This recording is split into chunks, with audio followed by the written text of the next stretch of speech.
வணக்கம். உடன்பிறப்புகளுக்கு வணக்கம். வணக்கம் தாத்தா. தாத்தா எங்கே உங்களது தொப்பை காணோம்?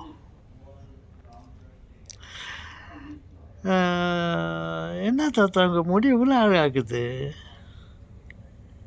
ஏன் தாத்தா நீங்கள் இந்த தொப்பி போட்டுன்னு உங்கள் அழகு முடியை நீங்கள் மறைச்சி வச்சுருந்தீங்க? நாங்கள் நினச்சிருந்தா உங்களை தாத்தா தாத்தா நினச்சிருந்தாக்கா நீங்கள் பார்த்தா அங்கிள் மாதிரிக்கிறீங்க. இது இதோடைய ரகசியம் வேறு. மழை வந்தால் தெரியும். ஓகே செல்வங்களே, இந்த முடி இன்னும் பேசும்போது எனக்கு ஒரு பழைய ஞாபகம் வந்தது. நான் ஒரு ஆங்கில திரைப்படத்தை பார்த்தேன்.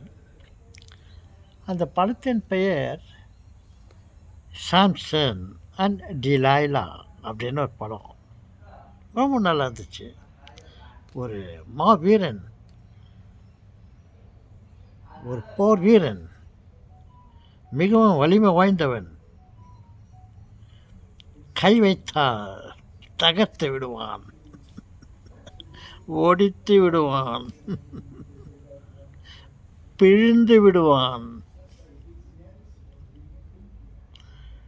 வீட்டையே ஒடித்து விடுவான். அப்படிப்பட்ட வலிமை வாய்ந்த ஒரு மனிதனின் கதையை ஒரு திரைப்படத்தில் பார்த்தேன். அதில் என்ன விசேஷம் என்றால், அவனுக்கு அந்த மனைவி இருந்தார்கள். அவர்கள் பெயர் டிலைலா சொல்லுகிறல. அவங்களுக்கு ரொம்ப நாளாக ஒரு ஒன்று தெரிஞ்சுக்கணும்னு அவங்க விருப்பப்பட்டிருந்தாங்க. நம்ம இவ்வளோ நாளாக இவர் கூட இருக்கிறோமே, இவருக்கு இவ்வளோ சக்தி இருக்கிறது, இந்த சக்தியெல்லாம் இவருக்கு எப்படி வந்தது, எங்கே இருக்குது சக்தி, இதை ஆராயணும் அப்படின்ட்டு யோசிச்சுருந்தாங்களாம். அப்புறம் பார்த்தா என்ன மாதிரி கண்டுபிடிச்சிட்டாங்க. என்ன தாத்தா நீங்கள் சும்மானா என்னத்தையும் கண்டுபிடிச்சிட்டேன்னு சொல்கிறீங்களே. சும்மா ஆசைக்கு ஒரு சில கற்பனைகள்,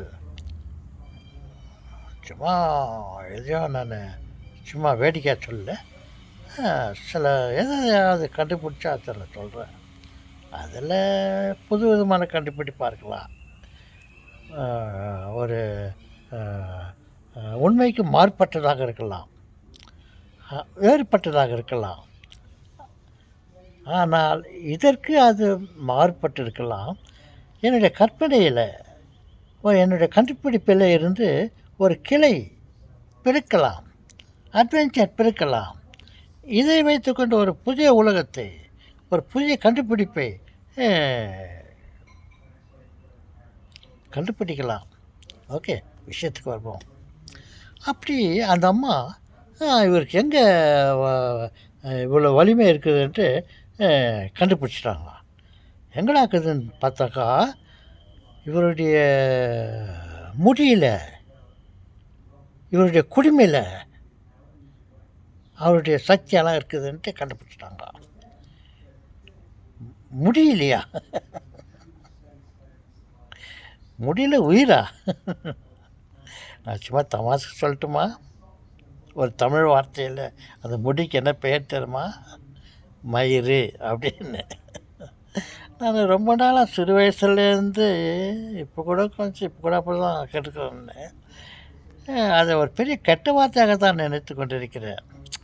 இந்த இடத்துல ஒரு அடுக்குமொழிக்காக, அலங்காரத்துக்காக நான் சொல்கிறேன். மயிரில் உயிரா அப்படின்னு. ஓகே, அந்த விஷயத்தை வேலை விட்டுட்டோம். அப்படி அவங்க இந்த முடியல உயிர் இருக்கிறதாக தெரிஞ்சுக்கின்னு இவர் தூங்கின்னு இருக்கும்போது அந்த குடுமையை கட் பண்ணிட்டாங்களாம். கட் பண்ணி பார்த்தா உடனே அவருக்கு இருந்த வலிமையெல்லாம் போயிடுச்சு. அவருக்கு இருந்த சக்தியெல்லாம் போயிடுச்சாம். அவர் தள்ள காக்கையில் விழுந்துடுறாராம். அவர் யாருன்னு எதுனா ஒரு ஒரு இது ஒருத்தரை தாக்கணும்னு பார்த்தாக்கா இவனால் தாக்க முடியலையா. அந்த மாதிரி அவருடைய உயிர் வலிமையெல்லாம் அந்த முடியில் இருந்ததாக அந்த படத்தில் சித்தரித்திருந்தார்கள். நீங்கள் இப்போது ஏதோ விளையாட்டு தானமா தாத்தா உங்கள் முடி ரொம்ப அழகாக இருக்குது, நீங்கள் எங்களை விட ரொம்ப அழகாக இருக்கிறீங்க தாத்தா அப்படின்னு எல்லாம் சொல்கிறீங்க. தாத்தா சும்மா சொல்லாதீங்க தாத்தா.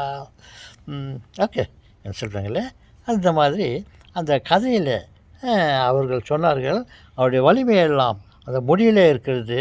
அந்த முடியை கட் பண்ணி போட்டோன்னே அது வலிமையெல்லாம் போயிடுச்சுன்றாங்களே, அது உண்மையா ஒரு கற்பனை கதையா அப்படின்ட்டு யோசனைக்கிறேன்.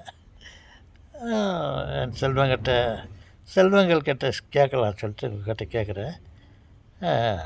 நீங்கள் என்ன நினைக்கிறீங்க? ஓகே, வணக்கம்.